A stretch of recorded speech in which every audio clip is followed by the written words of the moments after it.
বন্ধুরা, আজকের গল্পটা কিন্তু সব থেকে সেরা। আজকের গল্প শুনলে তোমরা এত মজা পাবে যে খুশি হয়ে আমাকে 1 কেজি মিষ্টি খাওয়াবে। তাহলে শোনো এখন। এক গ্রামে রহিম নামে এক লোক ছিল। তার একটা গাধা ছিল, কিন্তু গাধাটা এত অলস যে সারা দিন শুধু ঘুমাতো। একদিন রহিম ঠিক করলো গাধাটা বাজারে বিক্রি করবে। বাজারে যাবার আগে তার বন্ধু করিম বলল, দেখ, গাধার খারাপ দিক বললে কেউ কিনবে না, ভালো দিকগুলো বলবি। বাজারে গিয়ে রহিম চিৎকার করে বলতে লাগলো, এই গাধা খুব শান্ত, কখনো দৌড়ায় না, কখনো বাড়ি থেকে পালায় না।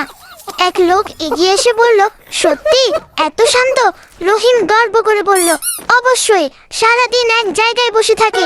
লোকটা খুশি হয়ে গাধাটা কিনে নিল। পরদিন সকালে সেই লোক রাগে ফুসফুসে করে রহিমের বাড়িতে এলো। তুমি আমাকে ঠকিয়েছো। রহিম অবাক হয়ে বলল, কেন? লোকটা চিৎকার করে বলল, গতকাল থেকে গাধাটাকে 1 ইঞ্চিও নড়াতে পারিনি। রহিম হাসতে হাসতে বলল, আমি তো আগেই বলেছিলাম ও খুব শান্ত। লোকটা এবার কি করবে ভাবতে লাগলো। লোকটা রাগে লাল হয়ে বলল, তোমার গাধা একদম কাজ করে না। রহিম শান্তভাবে বলল, আচ্ছা, কাল আমি গিয়ে দেখে আসব। পরদিন রহিম লোকটার বাড়িতে গেল। গিয়ে দেখে গাধাটা আগের মতোই এক জায়গায় দাঁড়িয়ে আছে। লোকটা বলল, দেখো, 1 পাও নড়ছে না। রহিম গাধার কানে ফিসফিস করে কিছু বলল। অবাক ব্যাপার, গাধাটা সঙ্গে সঙ্গে হাঁটতে শুরু করলো। লোকটা চোখ বড় বড় করে বলল, এটা কিভাবে করলে? রহিম রহস্যময় হাসি দিয়ে বলল, এটা একটা গোপন কৌশল। লোকটা বলল, আমাকে শেখাও, আমি টাকা দেব। রহিম বলল, ঠিক আছে, 50 টাকা দিলে বলবো। লোকটা তাড়াতাড়ি 50 টাকা দিয়ে দিল।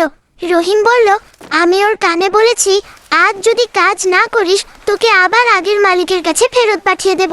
লোকটা রাগে ফুসফুসে লাগলো, কিন্তু তখন গাধাটা হঠাৎ দৌড়ে বাড়ির বাইরে চলে গেল। আরে, আমার গাধা কোথায় যাচ্ছে? লোকটা দৌড়ে গাধার পেছনে ছুটলো। লোকটা প্রাণপণে গাধার পেছনে দৌড়াতে লাগলো, কিন্তু গাধাটা এমন ভাবে ছুটছে যেন কোনো দৌড় প্রতিযোগিতায় নেমেছে। অবশেষে গাধাটা গ্রামের বাজারে গিয়ে থামলো। লোকটা হাঁপাতে হাঁপাতে কাছে গিয়ে দেখলো গাধাটা এক সবজি বিক্রেতার দোকানের সামনে দাঁড়িয়ে আছে। হঠাৎ গাধা মুখ বাড়িয়ে 1 ঝুড়ি গাজর খেতে শুরু করলো। সবজি বিক্রেতা চিৎকার করে উঠল, এই, আমার গাজর কে খাচ্ছে? লোকটা বলল, না না, এটা আমার গাধা। বিক্রেতা রেগে বলল, তোমার গাধা আমার 20 টাকার গাজর খেয়ে ফেলেছে, টাকা দাও। বাধ্য হয়ে লোকটা 20 টাকা দিল। ঠিক তখনই গাধাটা পাশের দোকানে গিয়ে বাঁধাকপি খেতে শুরু করলো। আরেক দোকানদার এসে বলল, এবার 30 টাকা। 1 ঘন্টার মধ্যে লোকটার 100 টাকারও বেশি খরচ হয়ে গেল। রাগে সে গাধাটাকে নিয়ে রহিমের বাড়িতে গেল। তোমার গাধা আমাকে নিঃস্ব করে দিচ্ছে। রহিম গাধার দিকে তাকিয়ে বলল, আরে, ও তো আগে এমন ছিল না। ঠিক তখন গাধার গলায় ঝুলতে থাকা একটা কাগজ সবার চোখে পড়ল। কাগজে লেখা ছিল, আমি অলস নই, শুধু সুযোগের অপেক্ষায় ছিলাম। লোকটা মাথায় হাত দিয়ে বসে পড়ল, কিন্তু আসল চমক তখনও বাকি ছিল। লোকটা যখন মাথায় হাত দিয়ে বসে আছে, তখন হঠাৎ গ্রামের মোড়ল সেখানে এসে হাজির হলেন। মোড়ল বললেন, এত ভিড় কেন? লোকটা সব ঘটনা খুলে বলল। সব শুনে মোড়ল বললেন, ঠিক আছে, কাল সকালে একটা পরীক্ষা হবে, দেখা যাক গাধাটা আসলে কার কথা বেশি শুনে। পরদিন পুরো গ্রামের মানুষ জড়ো হলো। মোড়ল বললেন, যদি গাধা নতুন মালিকের কথা শোনে তাহলে গাধা তারই থাকবে, আর যদি রহিমের কথা শোনে তাহলে রহিম টাকা ফেরত দেবে।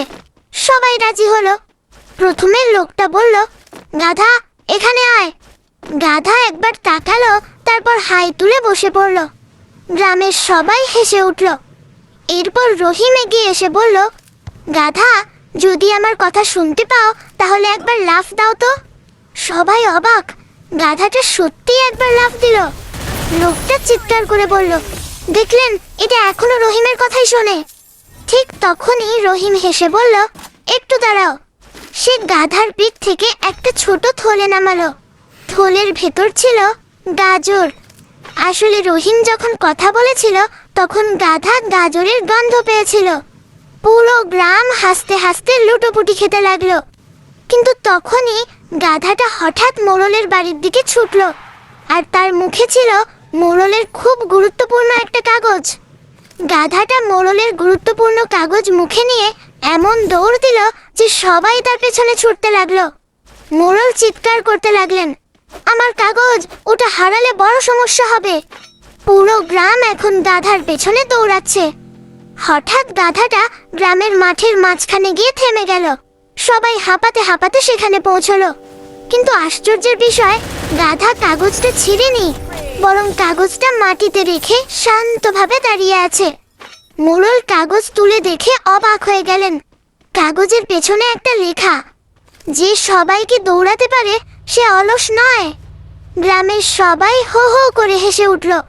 রহিম বলল, দেখলেন, আমি তো আগেই বলেছিলাম গাধাটা বিশেষ। লোকটা এবার হেসে ফেলল। ঠিক আছে, আমি আর অভিযোগ করব না। সেদিনের পর থেকে গাধাটা গ্রামের সবার প্রিয় হয়ে গেল। আর যখনই কেউ অলসতা করত, সবাই বলতো, সাবধান, গাধাটাও তোমার চেয়ে বেশি কর্মঠ। শিক্ষা: কাউকে দেখে বিচার করো না। কখনো কখনো যাকে সবচেয়ে অলস মনে হয় সেই সবচেয়ে বড় চমক দেখায়। বন্ধুরা, আমি অনেক সময় আর পরিশ্রম দিয়ে তোমাদের জন্য এই মজার গল্পগুলো তৈরি করি। যদি গল্পটা ভালো লেগে থাকে তাহলে ভিডিওটা একটা লাইক করে দিও। তোমাদের একটা লাইক আমাকে আরও নতুন নতুন গল্প বানাতে উৎসাহ দেয়।